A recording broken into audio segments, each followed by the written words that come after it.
ପିଲାମାନେ ଆଜି ଆମେ ବିନା ବିୟୋଗରେ କିପରି ବିୟୋଗଫଳ ନିର୍ଣ୍ଣୟ କରାଯାଏ ଆଜି ଆମେ ଶିଖିବା। ଆମେ ବିୟୋଗ କରୁଛେ କିନ୍ତୁ ବଡ଼ ବଡ଼ ଜଟିଳ ଯେଉଁ ବିୟୋଗ ସଂଖ୍ୟା ଗୁଡ଼ିକ ଆମେ କିପରି ବିୟୋଗ କରିବା ଆଉ ଗୋଟେ ଆମେ ଟ୍ରିକ୍ ଆଜି ପଢ଼େଇବା।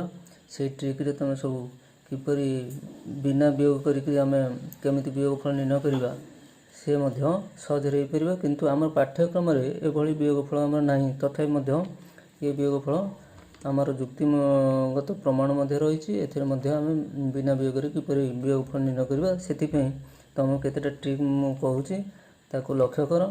ଆଉ ଲକ୍ଷ୍ୟ କଲେ ଏବଂ ଏଗୁଡ଼ିକ ଅଭ୍ୟାସରେ ପରିଣତ ହୋଇଗଲେ ତୁମେ ତାକୁ ଖୁବ୍ ଶୀଘ୍ର ମଧ୍ୟ କରିପାରିବ। ତାହେଲେ ବର୍ତ୍ତମାନ ଦେଖ, ଆମେ ଯେତେବେଳେ ବିୟୋଗ କରୁଛେ ବଡ଼ ସଂଖ୍ୟାରୁ ସାନ ସଂଖ୍ୟା ଆମେ ବିୟୋଗ କରୁଛେ, ସେ କେସ୍ରେ ଆମେ ଦେଖୁଛେ କ'ଣ ନା ବଡ଼ ସଂଖ୍ୟାର ଅଙ୍କମାନଙ୍କ ସଂଖ୍ୟା ଆଉ ସାନ ସଂଖ୍ୟାର ଅଙ୍କମାନଙ୍କ ସଂଖ୍ୟା ସମାନ ଅଛି ନା ନାହିଁ ଆଗ ଆମେ ଦେଖିବା। ପ୍ରଥମେ ଦେଖିବା କଥା ହେଉଛି ଯଦି ଅଙ୍କମାନଙ୍କ ସଂଖ୍ୟା ସମାନ ଅଛି ତାହେଲେ ଆଉ କିଛି କରିବାର ନାହିଁ, ସେଇଟା ଆମେ ପ୍ରଥମେ ସମାନ କରିବାକୁ ଚେଷ୍ଟା କରିବା। ପ୍ରଥମ କ୍ଷେତ୍ରରେ କ'ଣ ନା ଯଦି ସାନ ସଂଖ୍ୟାର ଅଙ୍କ ଯଦି କମ୍ ଥାଏ, ବଡ଼ ସଂଖ୍ୟାର ଅଙ୍କଠାରୁ ଯଦି କମ୍ ଥାଏ ତାହେଲେ ଆମେ କ'ଣ କରିବା ନା ବାମ ପାର୍ଶ୍ୱରେ ସାନ ସଂଖ୍ୟାର ବାମ ପାର୍ଶ୍ୱରେ 0 ଦେଇ ଯେପରିକି ବଡ଼ ସଂଖ୍ୟାର ଅଙ୍କ ସହ ସମାନ ହୋଇପାରିବ ତାକୁ ଆମେ ତାର ବାମ ପାର୍ଶ୍ୱରେ 0 ବସାଇବା। ଦେଖ ବର୍ତ୍ତମାନ ତାହେଲେ ପ୍ରଥମେ ହେଉଛି ଆମେ ବଡ଼ ସଂଖ୍ୟା ଆଉ ସାନ ସଂଖ୍ୟାର ଅଙ୍କ ଗୁଡ଼ିକ ସମାନ ଅଛି ନା ନାହିଁ ଆମେ ଦେଖିବା। ଯଦି ସମାନ ଥାଏ ତାହେଲେ ଆଉ କିଛି ନାହିଁ। ତାହେଲେ ଆମେ କ'ଣ କରିବା, ସାନ ସଂଖ୍ୟାର ଅଙ୍କମାନଙ୍କ ସଂଖ୍ୟା ଯଦି କମ୍ ଥାଏ ତାହେଲେ ତାର ବାମ ପାର୍ଶ୍ୱରେ 0 ବସେଇକି ତା ସହିତ ସମାନ କରିବା। ତାପରେ ଆମ କାର୍ଯ୍ୟଟି ହେଉଛି ସାନ ସଂଖ୍ୟାର ଅଙ୍କ ଗୁଡ଼ିକ ପରିବର୍ତ୍ତିତ ଅଙ୍କମାନଙ୍କୁ ନେଇ ନୂତନ ସଂଖ୍ୟାଟି ଆମେ ଲେଖିବା।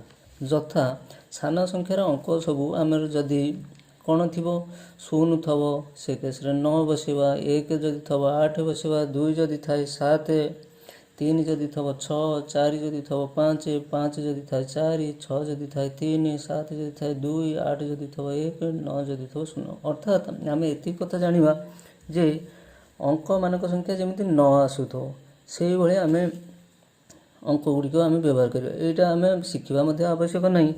ଯଦି ତୁମ ଆବଶ୍ୟକ ପଡ଼େ ତାହେଲେ ଆମେ 1 ଯଦି ଥିବ 8 ନେଇଯିବା ଯେମିତି ନ ଆସୁଥିବ। ତେଣୁ ସାନ ସଂଖ୍ୟାର ଅଙ୍କ ଗୁଡ଼ିକ ଆମେ ଏଇଭଳି ଭାବେ ପରିବର୍ତ୍ତନ କରିଦେବା।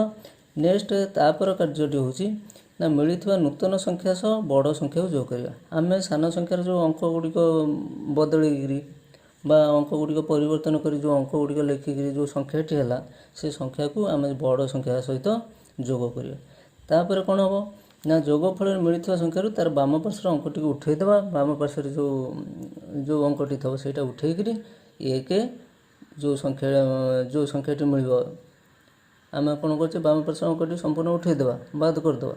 ଯେଉଁ ସଂଖ୍ୟାଟି ତାପରେ ରହିବ ସେଇ ସଂଖ୍ୟା ସହ 1 ଆମେ ଯୋଗ କରିବା। 1 ଯୋଗ କଲେ ଆମର କ'ଣ ଆସିଯିବ ନା ବିୟୋଗ ଫଳ ବାହାରିଯିବ। ଆମେ ବର୍ତ୍ତମାନ କେତେଟା ଉଦାହରଣ ମାଧ୍ୟମରେ ଦେଖିବା। ମନେକର ଆମେ ବର୍ତ୍ତମାନ ଦେଖ ପିଲାମାନେ ଲେଖିଛି କେତେ 70ରୁ 25 ବିୟୋଗ କରିବା।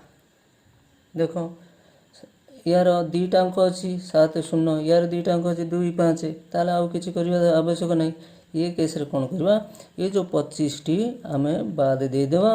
25ଟି ବାଦ ଦେଇକରି ତା ପରିବର୍ତ୍ତେ ଆମେ କ'ଣ ଲେଖିବା ନା ପରିବର୍ତ୍ତିତ ଅଙ୍କ ଲେଖିବା। ଅର୍ଥାତ୍ ଯେମିତି ନ ଆସୁଥିବ, ନହେଲେ ଦେଖିବା କ'ଣ ନା 5 ପାଇଁ ଆମେ 4 ଲେଖିବା, 2 ପାଇଁ ଆମେ 7 ଲେଖିବା। ଅର୍ଥାତ୍ ଏତେ ଜିନିଷ ମନେ ରଖିବା ବି ଦରକାର ଆବଶ୍ୟକ ନାହିଁ। ଯେମିତି ଆମର ନ ଆସୁଥିବ ସେଇଟା ଦେଖିବା। ତାହେଲେ ଏଇଠି ଆମର କ'ଣ ହେଉଛି ନା ଏ କେସ୍ରେ ଆମେ 4 ବସାଇବା, ଏ କେସ୍ରେ 2 ପରିବର୍ତ୍ତେ ଆମେ ବସାଇବା 7। ବର୍ତ୍ତମାନ ଏ ଯେଉଁ ବିୟୋଗ ଯେଉଁ କରାହେଉଛି ସାନ ସଂଖ୍ୟାଟି ଆମେ ବାଦ ଦେଇକରି ଆମେ ନୂତନ ସଂଖ୍ୟାଟି ଲେଖିଲେ କ'ଣ ନା ଏଠି ଲେଖିଲେ କେତେ ନା 5 ପରିବର୍ତ୍ତେ 4, 2 ପରିବର୍ତ୍ତେ 7, ତାହେଲେ 74 ହେଲା। ବର୍ତ୍ତମାନ ବଡ଼ ସଂଖ୍ୟାଟି ସହ ଏଇଟା ଆମେ ଯୋଗ କରିବା। ଦେଖ ବର୍ତ୍ତମାନ 70 ସହିତ 74 ଆମେ ଯୋଗ କରିବା। 70 ସହିତ 74 ଯେତେବେଳେ ଯୋଗ କରିବା 0, 4, 4, 7, 7, 14, ଇଏ ଯେଉଁ 144 ହେଲା ଆମେ ବାମ ପାର୍ଶ୍ୱର ଅଙ୍କଟିକି ଆମେ ବାଦ ଦେଇଦେବା। ଏ ଯେଉଁ 1 ଯେଉଁ ଅଛି ଏଇଟା ଆମେ ବାଦ ଦେଇଦେବା। ଅର୍ଥାତ୍ ହେଇଯାଉଛି କେତେ ନା 44 ଏବଂ ଏ ମାନେ ବାମ ପାର୍ଶ୍ୱର ଅଙ୍କଟି ଟୋଟାଲ ବାଦ ଦେଇଦେବା। ଯେଉଁ ସଂଖ୍ୟାଟି ରହିଲା ସେଇଟା ହେଲା 44, ତା ସହିତ 1 ଯୋଗ କରିବା। जोटा होउछि केते ना से जो कले आसीबो केते 45 आसीबो। तेणु 70 रु 25 आमे वियोग कले 45 आसीबो। बर्तमान आस आ गोटे देखिबा जो थिरे हमर कोन होउछि 1278 आमे फेडिबा केमति बा वियोग करिबा केमति। ए केस रे कोन करिवो एथिरे देखो 1004 टा अंक अछि 278 रे 3 टा अंक अछि। तेणु आमे समान करिया पई आमे बाम पार्श्व रे शून्य बसेबा।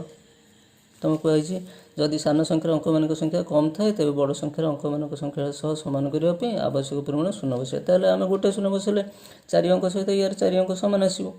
तेणु शून्य बसे दो तापरे आमे एई जो वियोग जो करा जिवो से संख्याटी को आमे बाद दे देबा। ता परिवर्ते आमे कोन करिवा ना आमे लिखिबा सान संख्यार परिवर्तित अंक सब व्यवहार करिवा। अर्थात 8 पई लिखिबा 1 देखो पिला माने 8 पई 1 7 पई 2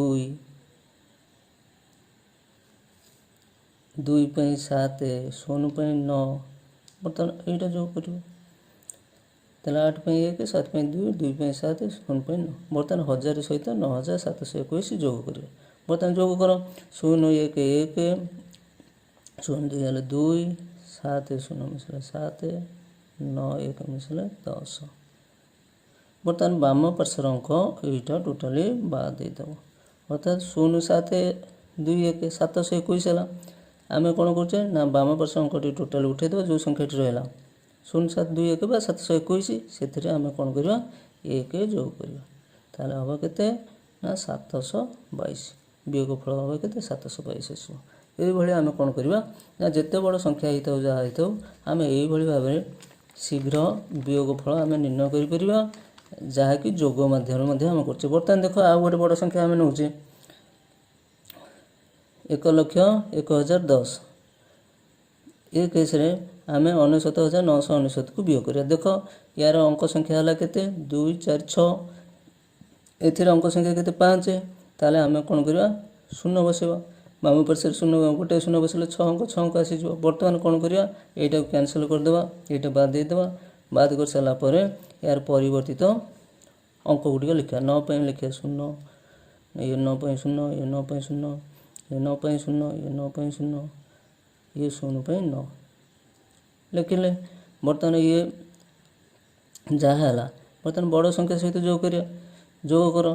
बर्तमान कोन आसीबो 0 0 0 आसीबो 1 0 1 आसीबो 0 0 0 आसीबो 1 0 1 आसीबो 0 0 0 आसीबो 9 1 10 आसीबो।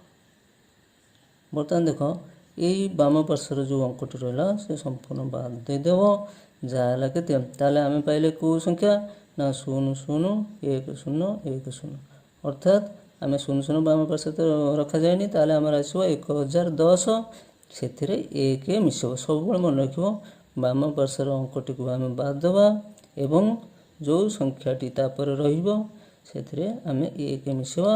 सेते बेले जो संख्याटी आसीबो से संख्याटी होछि हमर वियोग फल। एई हिसाब रे आमे कोन करि परिबा ना बहुत बड़ बड़ संख्या को आमे वियोग मध्ये करि परिबा एवं एइटा मध्ये सहज साध्य वियोग मध्ये होई परिबो। यार मध्ये युक्तिमूलक प्रमाण रहिछि। यार युक्तिमूलक प्रमाण हिसाब रे आमे मध्ये दर्शाई परिबा जे या मध्ये वियोग फल हबो। एई सब प्रकार उदाहरण मध्ये तमे बहुत प्रकार एई भली भाबरे परीक्षा करि मध्ये देखि परिबो जे प्रकृत रे ये वियोग फल सहित से समान रहउछ ना नै। तेणु यार जस्टिफिकेशन रहिछि। यार जस्टिफिकेशन मु पुनर्बार कोथि पई बा केउ कारण पई या वियोग फल एई भली भाबरे वियोग फल करा होछि बा जोग करिके मध्ये वियोग फल बाहर करा होछि तार जस्टिफिकेशन कोन रहिछि प्रकृत रे ता ठीक आसीबो कि न आसीबो ता परवर्ती अध्याय मु दर्शाइबी। एति कहि रहउछि परवर्ती अध्याय ए विषय आलोचना करियो।